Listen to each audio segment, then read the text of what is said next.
Okay, so the SRU, this is the gold standard. All the grayscale and color is really good. It's very helpful.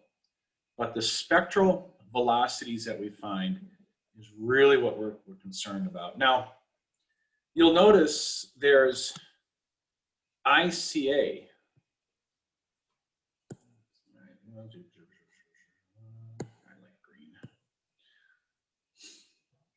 We look at the ICA, peak systolic velocity, the plaque estimate, and then there's an ICA-CCA ratio, and on this one, an ICA end diastolic velocity. A lot of concern about the ICA. The thing is, the CCA as well gets a fair amount of plaque in it, which, by the way, can mess up with your overall ratios. But we're really most concerned about the ICA because it feeds the brain, of course. So in the CCA, there's a little bit of a, there's not really a table for the CCA alone. What you would do is, well, I'll show you in a second. So ICA peak systolic velocities. So this is basically, you know, let's,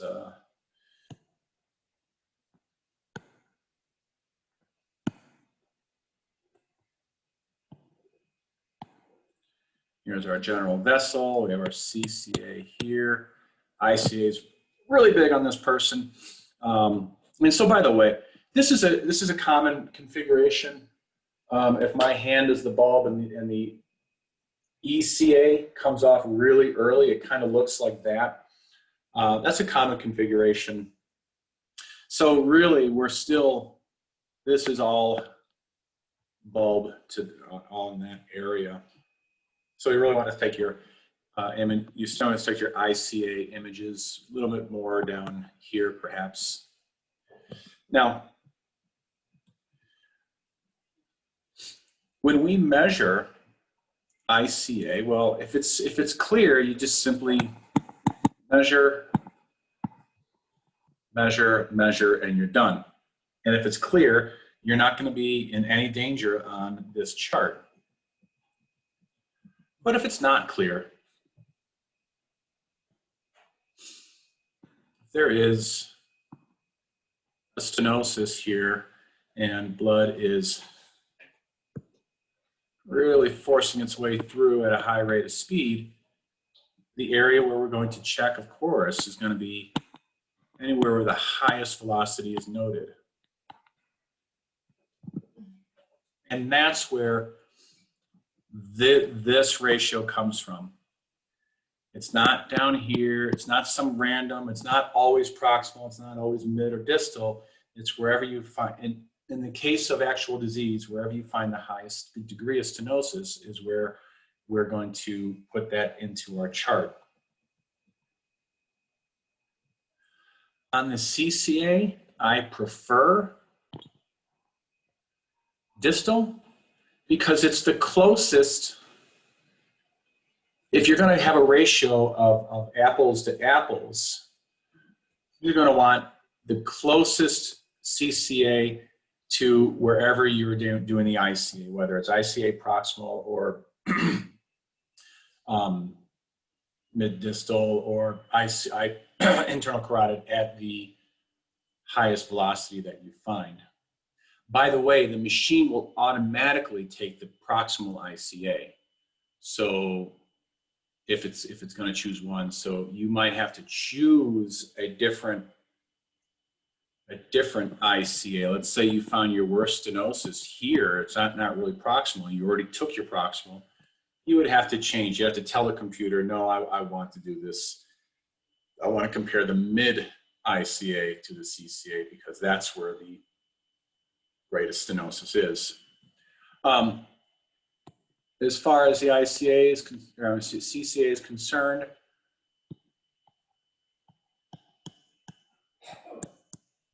too close to heart. Too close to heart if you're there, and meh. That's not great, but you can do it in the mid. Okay, back to the chart. ICA, peak systolic velocity less than 125, normal. I don't particularly like that because I've seen healthy individuals, especially younger and healthy individuals, with a greater than 125 I'm sorry. Yeah, greater than 125 just because they're healthy and strong. But in any case, that's fine. Less than 125, no plaque seen. Ratio between the ICA divided by the CCA is less than 40. And then we'll just go quickly down into the next ones. Less than 125, but you still see plaque. The ICA is still, the ratio is still low. The end diastolic velocity is still low. There's plaque, but it's not significant. It's not hemodynamically significant. It's significant for other reasons like embolisms. 50 to 69%. Now our peak systolic velocities are increased. We're seeing more plaque. Our ratio has increased and our end diastolic velocity has increased. So anytime you're seeing these things, now you could have something that goes kind of, you know, your peak systolic is 130, but your end diastolic is still 35. So you can kind of split the difference between those. But then you know you're at the low end of 50 to 69%. You would be at the low end if your findings are kind of in between the two. Greater than 230, plaque is once again greater than 50. The ratio is greater than 4. And the end diastolic velocity is greater than 100. Now we're getting into pretty significant stenosis here. And then when it gets to near occlusion, and this is something we need to talk about today, you can have high, and this would be Bernoulli. You could have low. That's more like Poisson, and the entire volume flow goes down with Poisson, or undetectable just because you can't find it, but it's still somehow there. And this is actually the important one. We really want to know the difference between undetectable versus, undetectable near occlusion versus undetectable total occlusion. There's actually a really big difference in that patient's care. We'll talk about that in just a second. So every ultrasound department that does carotids, you will find this and other charts on the walls. You'll open up the cabinets, and the inside cabinet doors are filled with charts. And those are charts that you're going to be using on a daily basis, because we have all sorts of charts in ultrasound. Now let's see. Okay, so I just mentioned trickle flow, so that's what we're going to talk about right now. And this is really, really important to know. So this person has a subtotal occlusion of the ICA, in other words, a string sign or trickle flow. So we're looking at, obviously, we have an artery coming up, and then boop, flow is barely making it through, and that could be very difficult to find. In fact, this is about the only image on the web that I could find that was any good. So these are very difficult. Finding blood flow in this person's still in color Doppler. On the older machines, I'm not so sure about our machines. They stink when it comes to color anyway. But on the older machines, we would have to, it would be a requirement in the case of seeing something like this, but perhaps we see what we think is total occlusion, we would always flip to power Doppler. Power Doppler is better at seeing really slow flow. And I guarantee you that is slow. That is not a stenosis in the sense of Bernoulli. It's a stenosis in the sense of Bossuet's. The entire blood supply has slowed way down. And so all the blood here is pretty much, some of it's making through, but a lot of it's just going around and around. Every time the heart beats, it just goes around in a circle because it can't all fit through that. Not like a regular stenosis. So that's trickle flow. We can see that in the ICA. Like I said, you can't, if you find what you think is an ICA and you cannot get blood flow in it, you've got to keep working on it because, you know, even if the color doesn't work, put your spectral down and work with that because you have to find it. This type of flow can be found in the common carotid artery as well. And believe it or not, some people will walk into the exam room looking pretty good, even though they're totally or almost totally occluded on one side of their neck, which is crazy. I'll tell you in a second why that works. Now, once again, I don't know who all these people are. Some people really need to attend my lab to learn how to use the color box.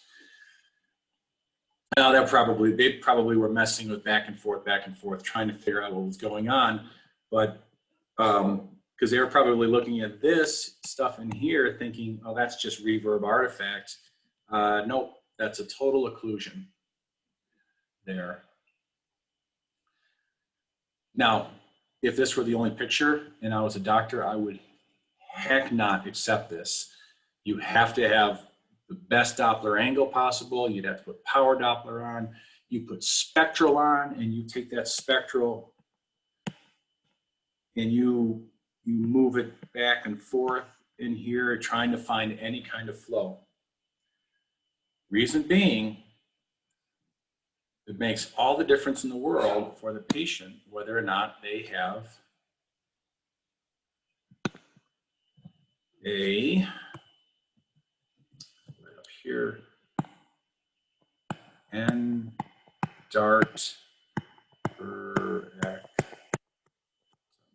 seriously? How do I spell that correctly? All right, endarterectomy, yeah, that's right, endarterectomy. There's a number of different methods for them doing this, but this is the basic method. You see these, they've clamped off the blood flowing in. They've actually had to clamp off the blood flowing out as well. And especially the internal is really important because during this exam, during this procedure, it's an important procedure to reconstitute flow to the brain, but unfortunately, embolisms can occur during the procedure. So they will keep this clamp, well, they'll keep all clamps tight. Once they pull this out, irrigate the whole thing, really try to clean that out, sew it back up, and then release the clamps, and everyone holds their breath. And actually, ultrasound can be employed to actually see embolisms in progress. Well, I'll just tell you really quickly, when you find an embolism, like an air embolism especially,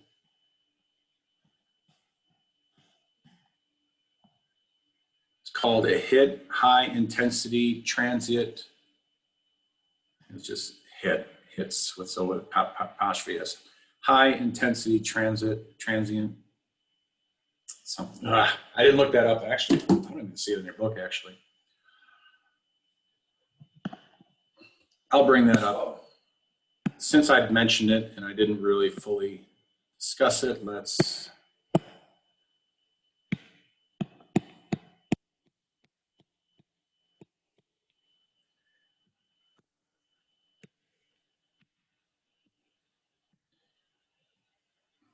Okay.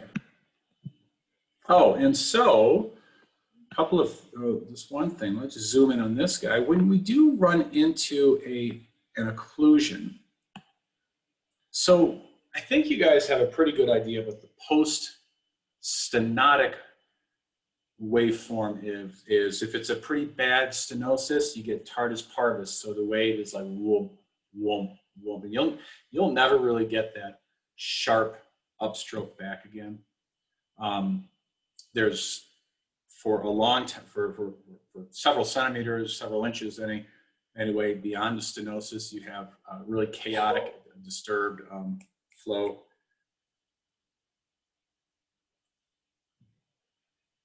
Yeah, you know the word I'm looking for. You know the thing. Anyway, turbulent flow. Turbulence occurs for a while, and then eventually that turbulence will go away. But once you get tardus parvus, that that waveform that looks kind of like, that's really bad tardus parvus if that's your artery. Less severe tardus parvus might be, but it's that lack of a sharp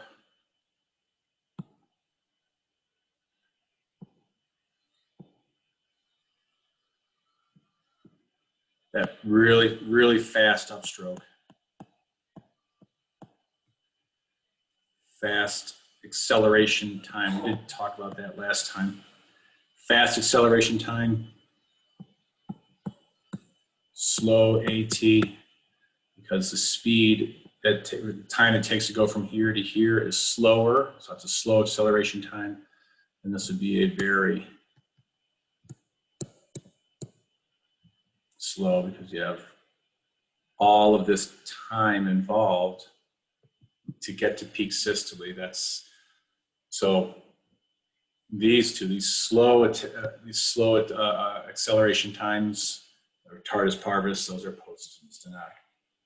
Pre-stenotic can be a little different. We expect the waveform to look something like this.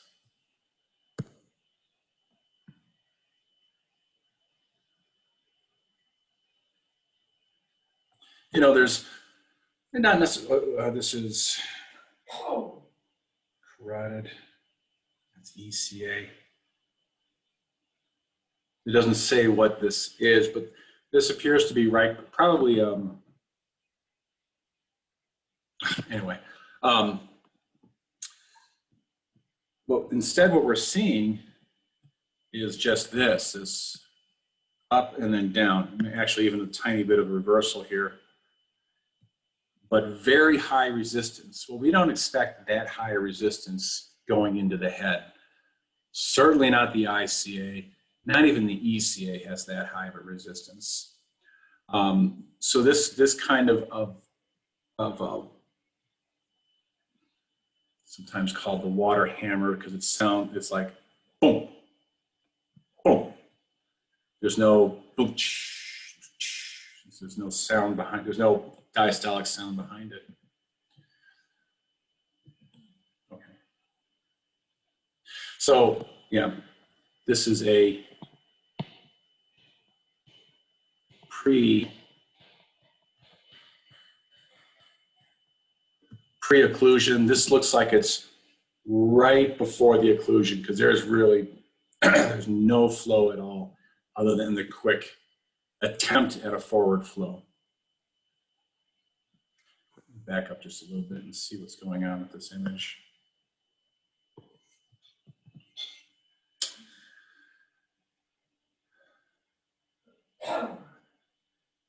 Okay, so they're saying ECA here, so they must be getting, and this looks like a really weak ECA, but they're getting an ECA Doppler here, and their arrow, put an arrow down to here, so they're saying that this is the ICA.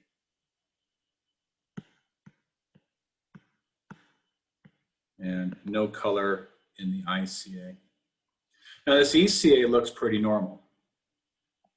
That's a real typical, And it kind of goes down to pretty low flow in end diastole.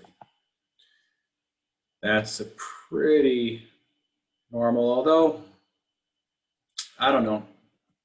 It might be starting to change. And here's what I'm talking about there.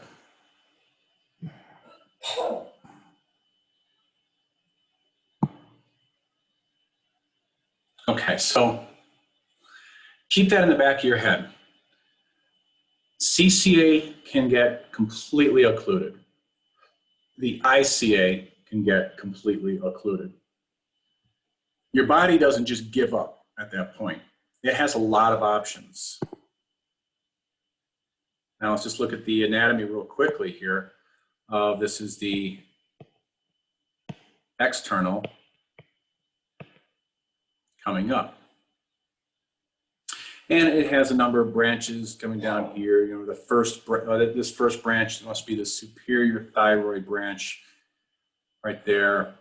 And then one of the branches that comes off is this guy is called the facial artery.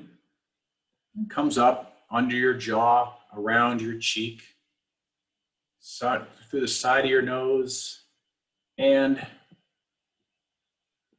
in through the side next to your eyeball. It goes then through the ophthalmic artery, which continues on and finds its place in the circle of Willis.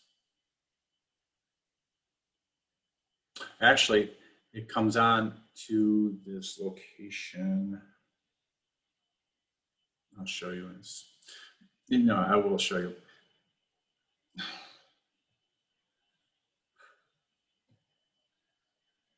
All right. One possible collateral flow. Another,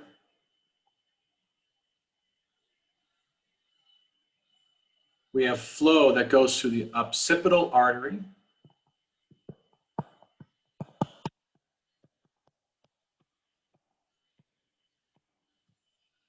This was the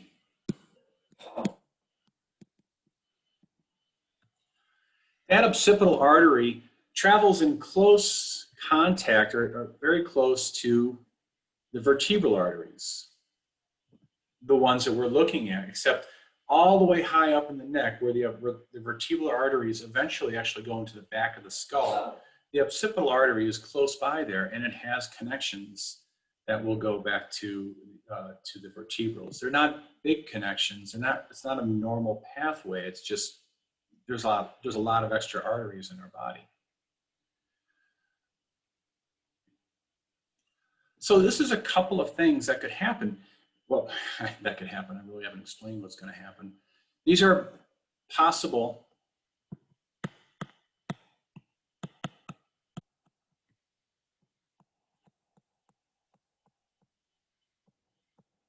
collateral pathways.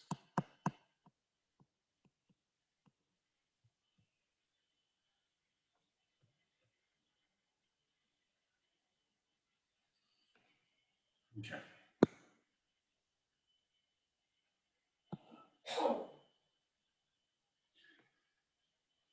These collateral pathways that I'm going to talk about right now, do not specifically use the circle of Willis, but they're close. They come in close contact to the circle of Willis, and they are part of that system.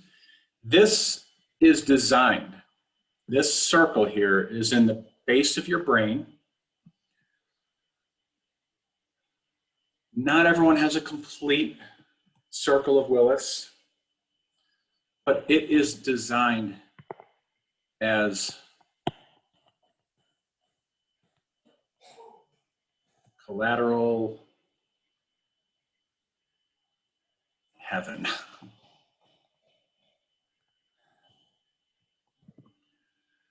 Because you can imagine, even though blood is coming in this way and that way, and actually comes in here and comes in there,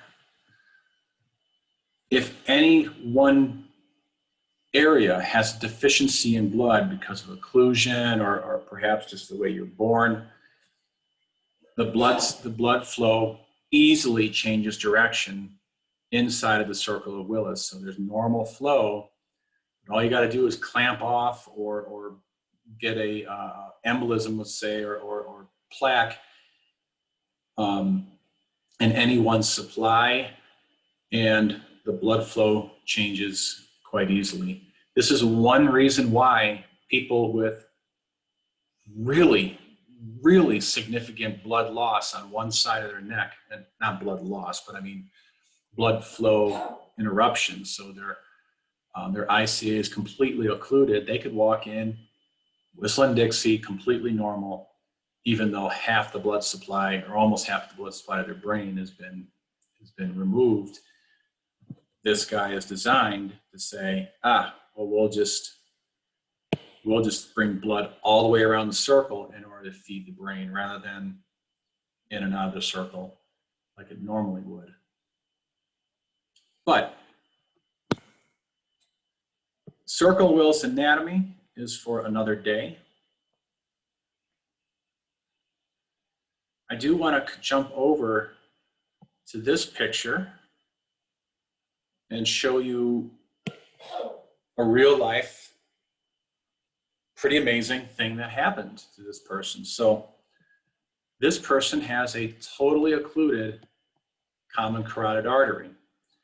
Now, just because the common carotid artery is occluded doesn't mean you end your exam.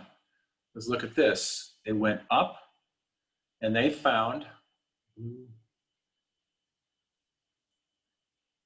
blue is away, red is towards.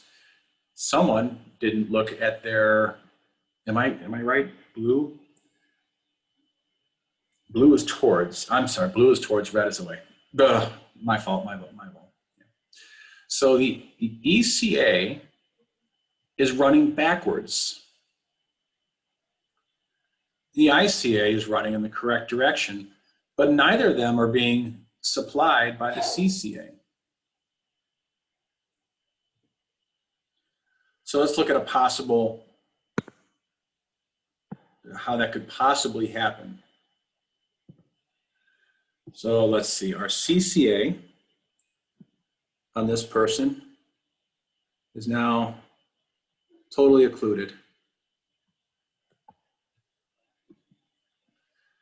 Let me just color the internal carotid a little bit here.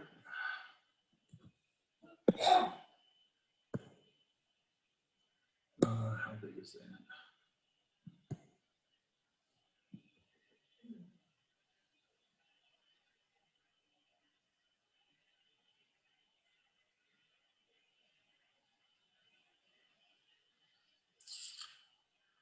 Those two little vessels coming off the side here are both dotted, meaning they're normally not constituted. Okay, so there's our carotid artery. I'm sorry, our internal carotid artery. We only see, let's see, from here to here, about. So we only see the extracranial carotid artery at best. We don't see a lot of what's going on as the, I'm sorry, internal carotid artery as it goes up into the skull. Now let's think about this. If I have a vertebral artery, I'm going to paint that one red too. Coming up.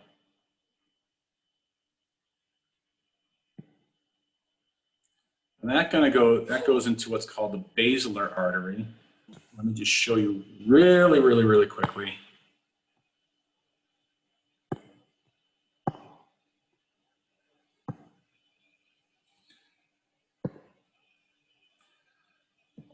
Vertebral artery. Of course, there's two of them.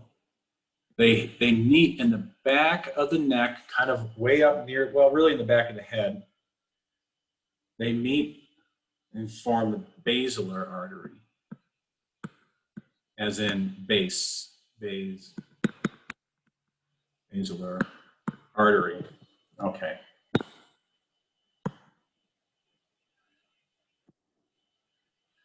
So what do we have so far? We have, I went ahead and drew the color in for the internal carotid, even though it's, so far we have no reason to think there would be color because the common carotid is completely occluded.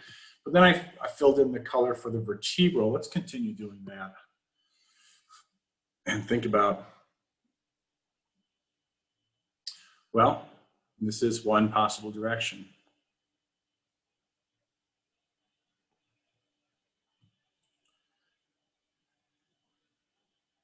Oops, that's not what I meant.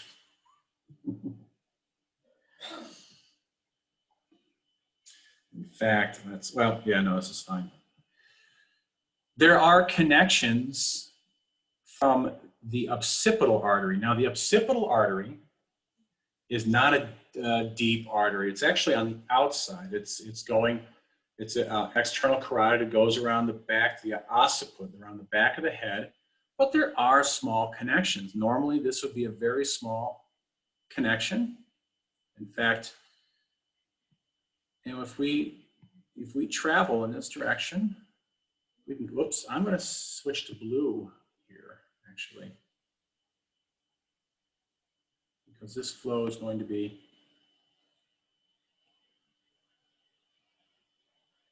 backwards. So let me try to salvage my brain here. We have blood flowing up the vertebral artery, comes around, finds itself a little pathway, normally a very small pathway, into the occipital artery, which is outside. This is now a branch. It's now found its way into the external carotid branched system. The blood flows around, around, and around, and now feeds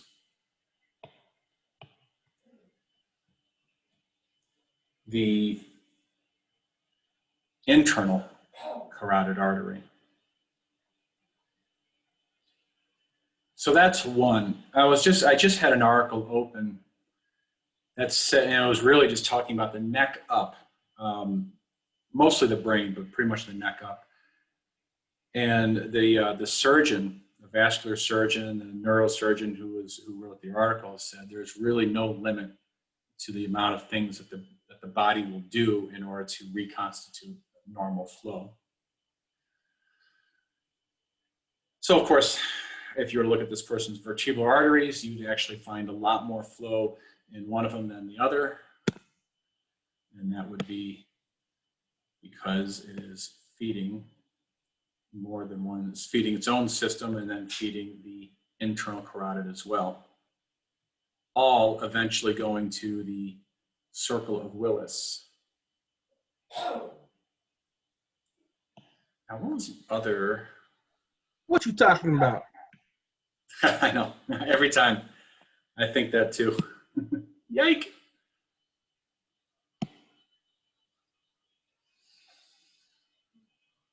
Darn. Okay, I don't.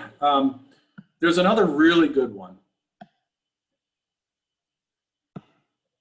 So that was an occlusion of the CCA, reconstitution of forward flow in the ICA by reversal of flow in the ECA, and then in that case it was fed by the vertebral artery. There's a lot of different pathways that something like that can happen. You won't necessarily know everything because we can't see up into the head, but we could at least see that there's something going on. I'm going to cause another occlusion. This time it's the internal. And remember, guys, all right, I'll add one thing. I'm going to add something to our trickle flow conversation that I told myself not to forget. Our internal carotid on this patient has been included. The common carotid is fine.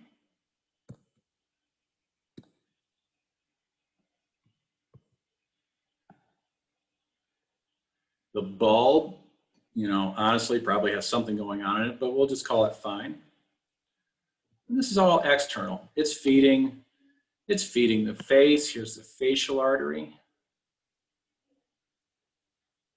Facial artery, actually, this artery really comes up next to the nose right here. They have it going through his cheek. Oh no, because no, it's facial.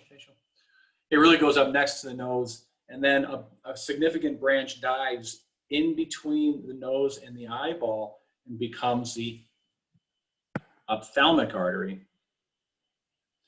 And you know that goes back, and so at this point, normal flow is a little bit, you know, when you have arteries from two different systems meeting in the middle, flow gets a little funny. So I'll go ahead and finish drawing my little red line here. And this goes all the way back to what's called the carotid siphon. But let me just say something about flow. So down here, the flow is definitely normally in that direction. Continues up that way. For the ophthalmic artery, you're probably not getting blood to your eyeball from your facial artery. It's probably more from the internal going from inside out. And so the blood flow is probably like here. But at some point, and that's why they have all these little branches in here, is that there's different flow patterns around here. Okay. So what am I getting at? I remember what I'm getting at. Let me finish up. I'm going to finish up with because if this is totally occluded, it's probably totally occluded all the way up into the brain, or into the skull, I should say. And at this point right here, occlusion very well may end. The reason why this ends right here is because occlusion, when we talk about occlusion, it's not just plaque. Plaque occludes it, and then the blood is sitting there. So first it occludes, then it thromboses. So whatever's not plaque,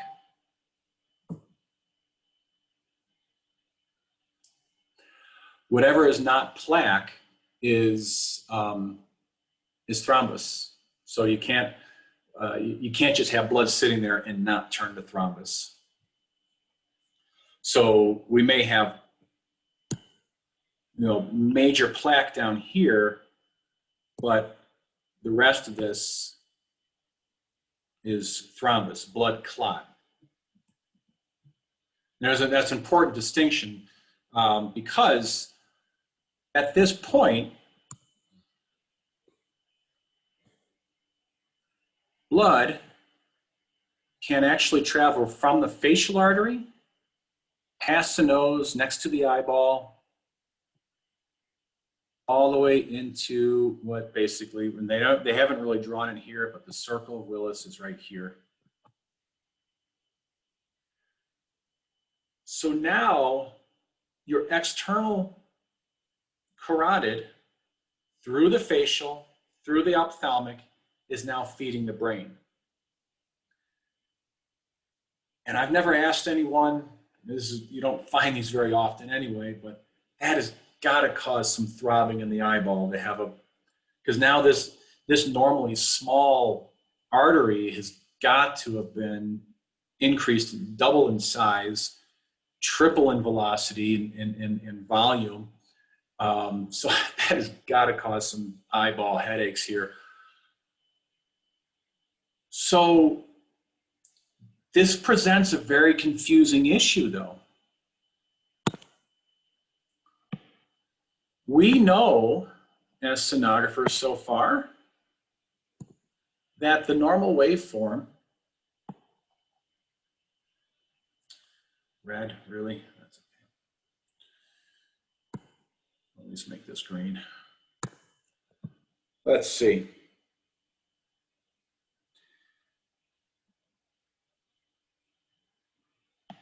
CCA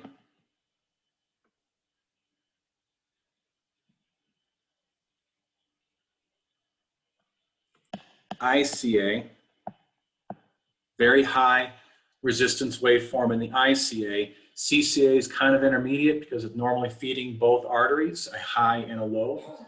And then our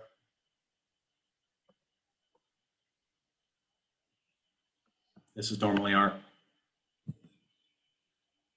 damn it, why didn't you guys stop me?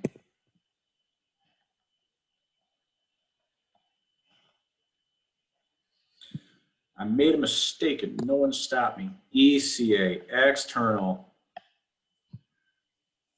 has got the very high resistance waveform, and the internal carotid artery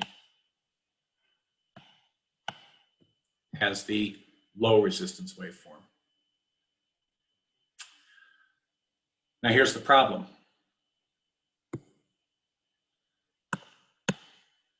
In this patient, we've removed the ICA, effectively removed the ICA. Okay? So then you might say the CCA and the ECA will both look like this, because now the CCA is no longer a combination of two arteries. It's really one continuous artery with a name change. But wait a minute, what is the ECA now feeding? ECA is no longer feeding a low resistance, I mean a high resistance bed. I mean, some of it is, but for the most part, this ECA, this through going through this pathway here, how did you turn blue? Oh, I guess I picked it already. By traveling that pathway through the facial and the ophthalmic right to the carotid, it's called the carotid siphon, I'll tell you that in a second, right into the brain, has now become effectively an ICA. An ECA has become an ICA. So now you have one waveform from the carotid artery, bulb doesn't count, into the ECA, but it's going to look like an ICA. And that waveform is probably going to be more like this. And that's going to be our CCA, but it's also going to be our ECA. Does that make sense? We've changed our waveform because we've changed the end result of where it's going. This is called, oh God, what is it called? It is called, thank God I just remembered.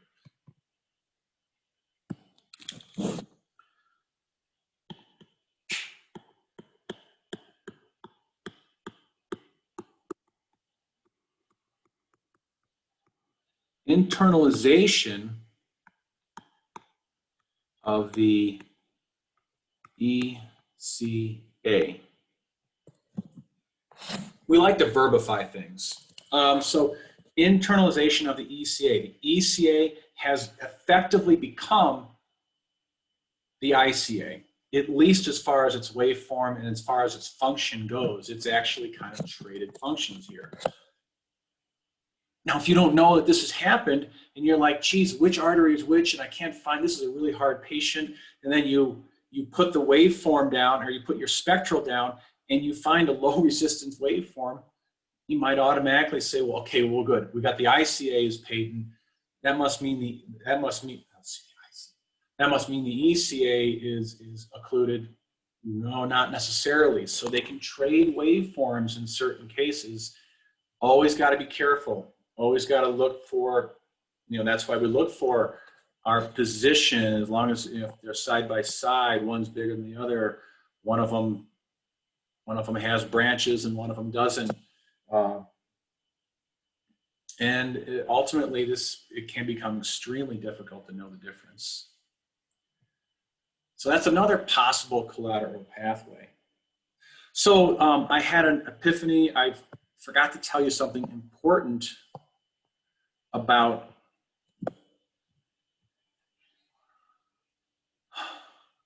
string sign versus total occlusion. And that's, I told you why. I told you, well, let's go back to that location. I'm sorry to jump back like this, but it's important. It's actually not that important, but you should know.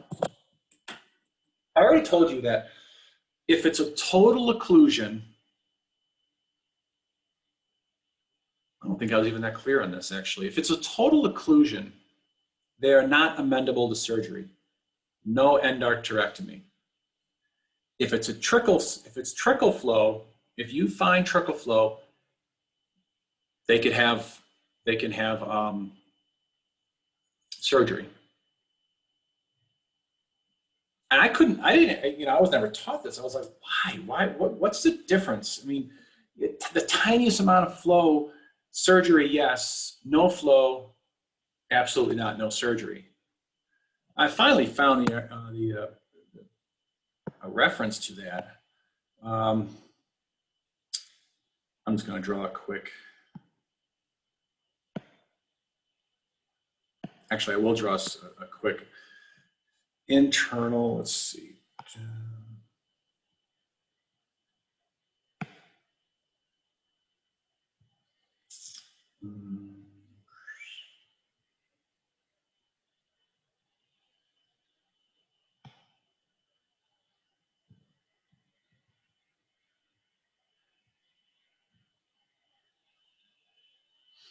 And we'll put a little branch here to show that that is the external.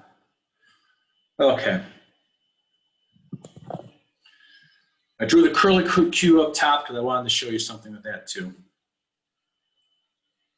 If you have really bad stenosis and it's trickle flow, you're getting just a little bit of that blood through.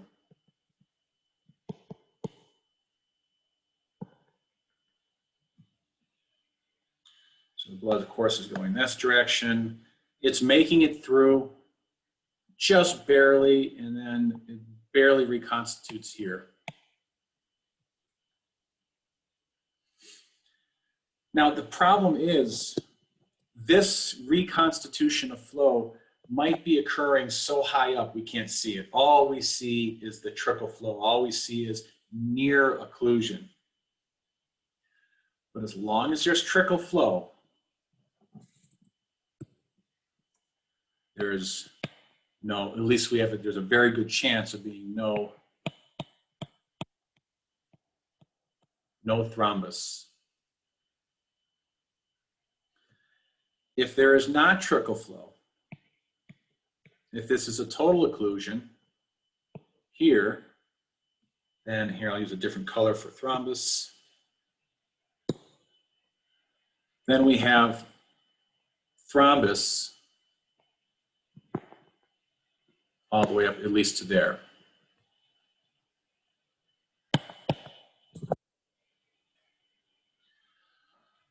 The surgeon only has access to, well, carotid bulb and, maybe if the surgeon's lucky, they have access to this much of the ICA. They could do all the surgery they want, but if there's thrombus all the way up going into the skull, that endarterectomy is a waste of time. It's just not going to do anything. You can't deal with that thrombus, and you might not want to deal with it either, because trying to break it up might just send it up into the brain anyway. So long story short, trickle flow, no thrombus, you have a high rate of success with this procedure, the endarterectomy, because you could just remove the plaque. The plaque probably ends before the skull, and so the doctor's able to remove all the plaque, sew them back up, voila. Total occlusion, yeah, the plaque might end, but the thrombus begins, and then you cannot do surgery with all that thrombus up there. Okay, cool. I did want to talk about that. Let's see, 1025. Ooh, I might have to. So, like I was saying, this book is a little, I think it's a little disjointed. It's a good book. I actually like it, but it just kind of throws some things out here. Here's, I see string sign.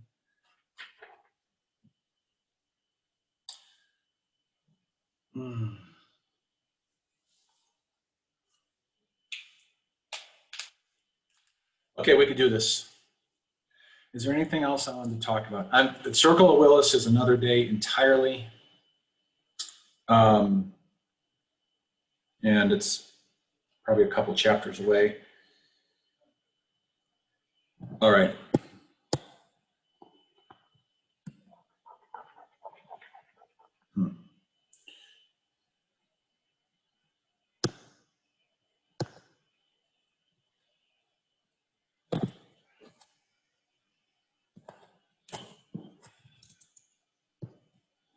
Where's my, okay, I'll just use this area then. It's fine. That's fine. I could deal with it. Okay, I am going to have to draw a rather quick arterial system.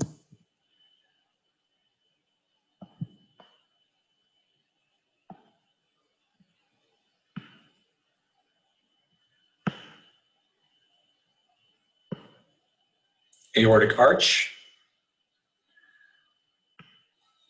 left common carotid artery, right common carotid artery, right vertebral artery, subclavian. Left vertebral artery, subclavian. Whoops. They have a small subclavian. We're going to ignore the common carotids, the ECAs, and the ICAs for now. The vertebral arteries, and this is kind of a blown out view. Obviously, things aren't this far apart, but the vertebral arteries meet.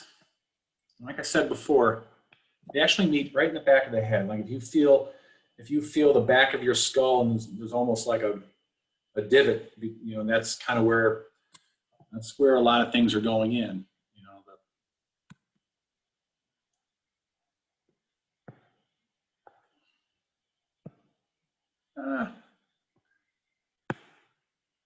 okay. Yeah, this is good. This is good. I like it. I like it. This is a fun one. This is kind of advanced thinking, as if all this collateral flow wasn't hard enough. I'm going to create another. It's not collateral. It is collateral flow, but it's a steel phenomenon. And I always draw it over on the left side of the body, but it could happen on the right as well. Now, yeah. As you drew this picture, are we supposed to be looking down an axial form of this? Because I see the two vertebral arteries coming together there, and it looks like they're coming around the spine. So if you could see me, so our carotids are up here. Our vertebrals are a little more back here. They're going through the spinous processes, but they come up. They meet right about here in the back of the head. Can't see, your chair's in the way. Oh.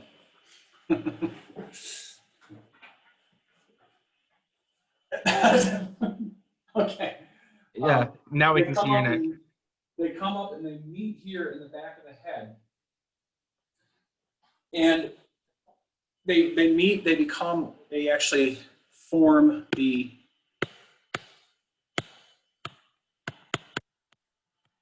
basilar artery here. And then if they're coming up like this, they meet the basilar artery, and the circle of Willis kind of is more flat underneath the well, it just sits kind of on the bottom side of the brain, so it doesn't continue. Like we always show the circle of Willis like standing up, and you kind of get the feeling that it's standing up, no, it's actually laying flat in the brain. So once we get to this point, we're laying flat. But this is basically, we're looking head on here on the patient. Heart's down here, you know, shoulder, shoulder, neck. Okay. So, normal flow. Let's get rid of some of those last lines. Fewer lines, the better, I think. Normal flow, of course, is around the aorta. CCAs feeding the brain. Vertebral arteries going in the same direction. The subclavians continuing on to feed the arms for the most part. That's all the normal flow patterns. One of the things that we really look for in a vertebral artery is direction of flow, because it's not unusual. And I've seen this a number of times, and it seems like it happens more on the left side, but like I said, it could happen on either side. Every once in a while, we'll get flow going backwards. You're like, okay, well, that makes sense. There's a reason for it. There's some kind of occlusion somewhere, and it's just stealing that. But sometimes it's not just backwards. Sometimes it's actually a little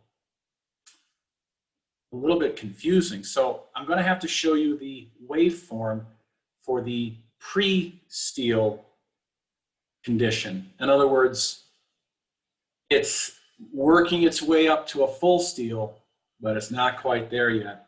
And that is called the bunny. So let's see.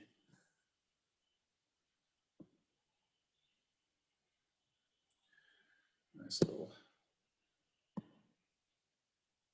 waveform here. And now, so we know that a vertebral artery is like a miniature version of a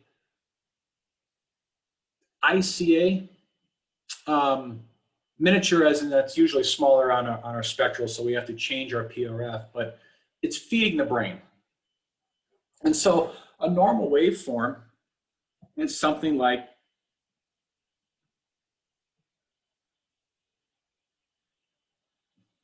that. Whoops, I got to get rid of my little helper. Sometimes it's not so helpful. And so on. There are conditions where we see a waveform that looks a little more like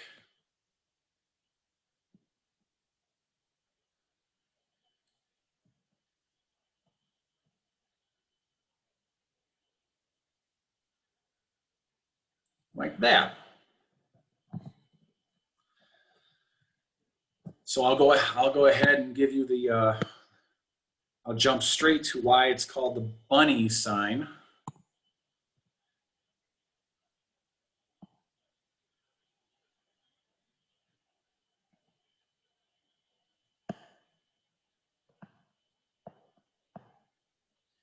And there's our little bunny.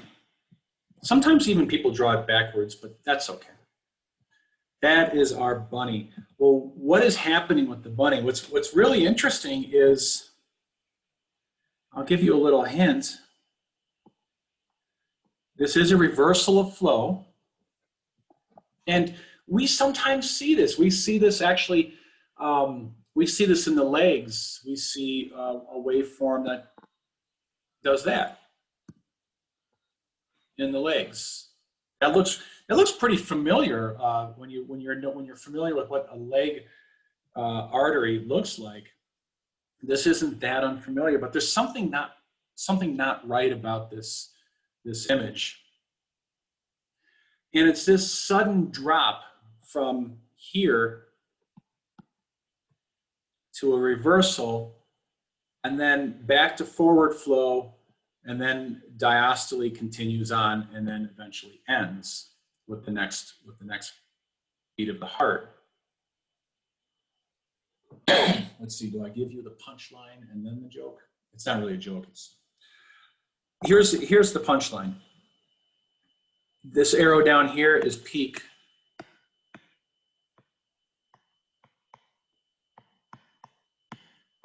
systole. Oh, this is advanced stuff, guys. But I thrive on this. It took me a long time to research and figure this out, because everyone tells you about the bunny sign and they don't really get into what it means or why it happens. Normally, of course, we all know that that's peak systole.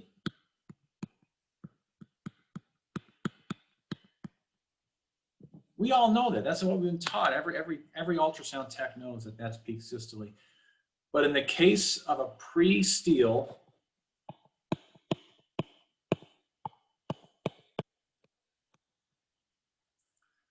we have the bunny.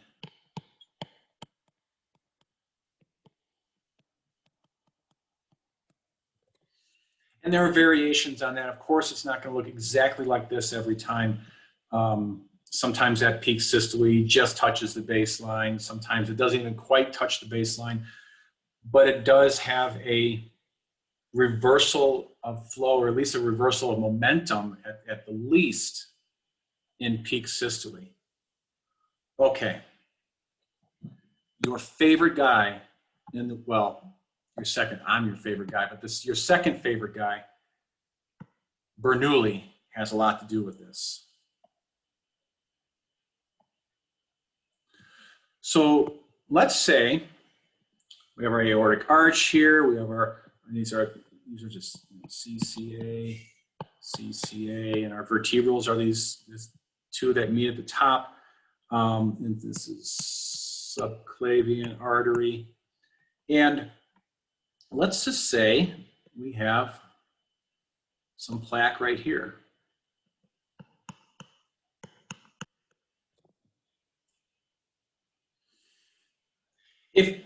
How about this? Let's say, just quickly, let's just say this. We have plaque that is totally occlusive. Why did I draw that many lines? Now I got to, how many times I have to Control Z. Okay. Now we have occlusive plaque. Well, you guys can probably figure out that the arm still needs blood, so it's going to steal, and the only place it has to steal is from the contralateral vertebral artery. There's really no other artery that can feed. So literally, you're stealing blood from the back of your brain. So if you're lifting weights with your left arm and suddenly you start going numb, your whole existence starts going fuzzy, maybe you're stealing blood from your brain. So in this case, this would be a complete steal.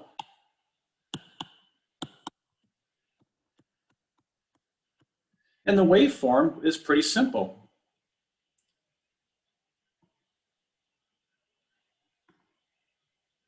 Oh, it's not simple to draw though. It's upside down. You're going to have you're not going to have vertebral. You're actually going to have a waveform that looks like it's going to an arm, because it is going to an arm, and it's going to be upside. I'm sorry, if you're looking right here. If you're looking right there, everything's backwards, right? Oh shoot! Now I can't hit Control Z that many times. Kurt, you're an idiot. Can I? Oh, yes, I did it. Okay. So total occlusion, complete steal. I bet that makes sense. You got to get the blood somewhere. You're just going to steal it from the other side of the neck, because there is no other artery to deal with. But what's this pre-steal nonsense? Okay, so let me zoom up a little bit. And here is our steal, and of course, let's see, red. And the blood's going, it's going around, of course, it's going up here, it's doing all the things it's supposed to do, and it's going through here, and it's firing through at a high rate of speed. We'll add some aliasing in there, but we have a jet. But still, the blood's still getting to the vertebral artery. It's still going, it's still going up the vertebral. It's still making it out to the arm. Now let's think about the whole heart cycle. Now let's think about what a jet means, right? We have an increase velocity, which is basically the same thing as saying an increase in kinetic energy. Conservation of energy, we have to take that, in order to increase our kinetic energy, we have to take it from somewhere else. So our pressure, I'm just going to say millimeters mercury, goes down in this area. It goes down considerably in that area. The millimeters of mercury go down. Okay, so Bernoulli, that guy is causing us to learn about things we don't really want to learn about, but that's too bad because Kurt loves this. All right. So let's think about the cycle.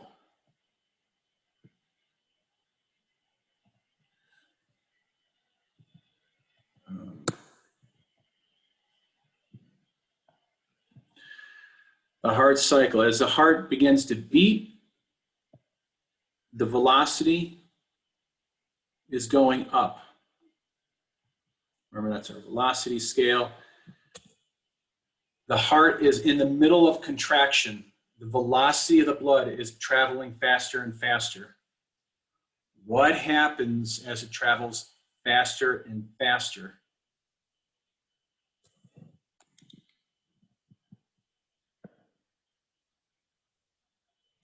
The millimeters mercury, the pressure continues to go down and down and down. So as this velocity is going up, just generally the velocity is going up, but it's really going up inside of that stenosis.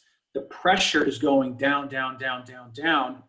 And what happens? What moves blood through the arteries? The heart. More pressure at one end than the other end moves it from high pressure to low pressure. High pressure to low pressure. If I keep reducing my pressure here,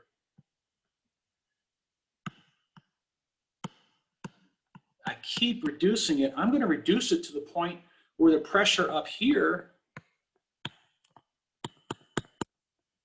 is actually higher. Does that make sense? Let me back up a little bit and let's look at the whole picture here. Blood is traveling, of course, we know, I wanted red.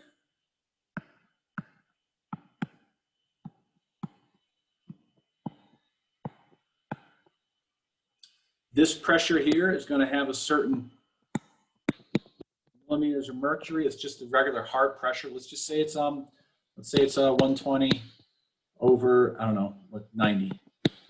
Let's just say it's 120 over 90. That means over here, well, let's be careful how I say that. And then this mercury down here,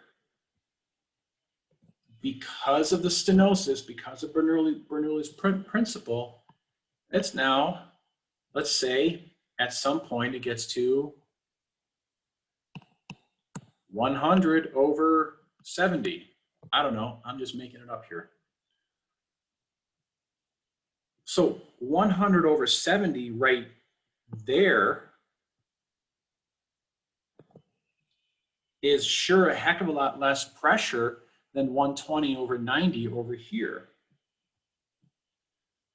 So naturally,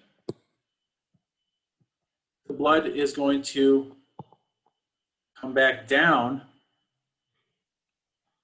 and around, but only momentarily, because this is a pre-steal. This isn't a total occlusion, it's a pre-steal. And so what our waveform ends up doing, actually here, let me use the, I think this waveform's a little prettier down here. Yep, my little bunny. Looks like a Ku Klux bunny, but still is a bunny. All right. This is the point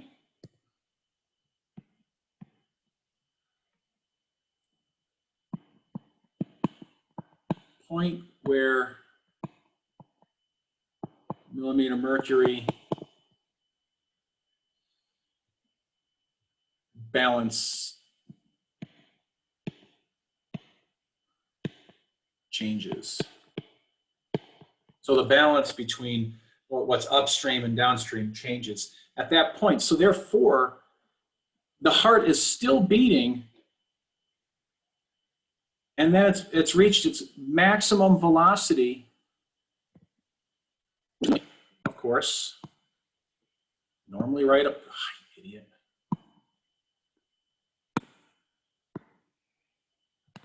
It's normally there, but on a steel, it's down here. And then the heart stops beating, you start diastole, things start to slow down. As it slows down, flow once again goes forward in the vertebral artery, because remember, this is a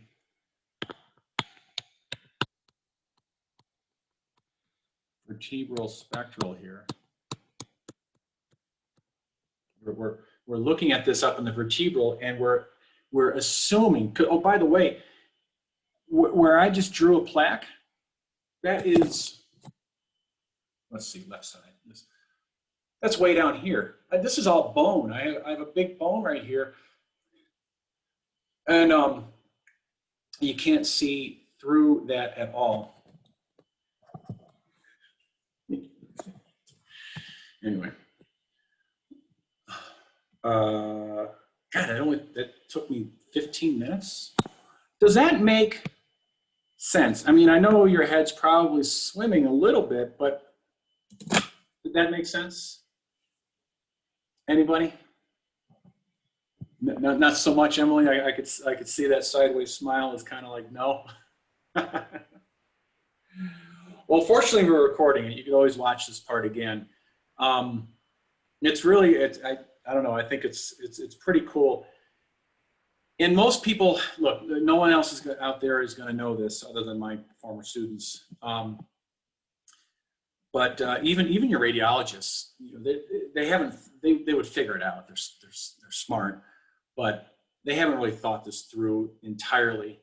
But the reason I teach this is because once you understand what's happening there, it gives you a little bit more intuition as to what's happening in other parts of the body. So when steals do occur in other parts, this is the most common location for a steal and a pre-steal bunny sign. It is possible for them to happen in other locations, but it's kind of helpful to understand what's really going on. So that way, when you know, sometimes we create fistulas.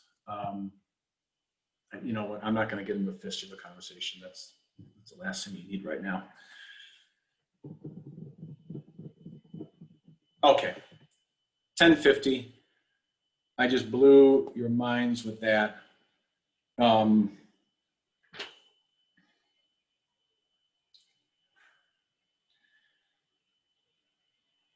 Asynchronous assignments.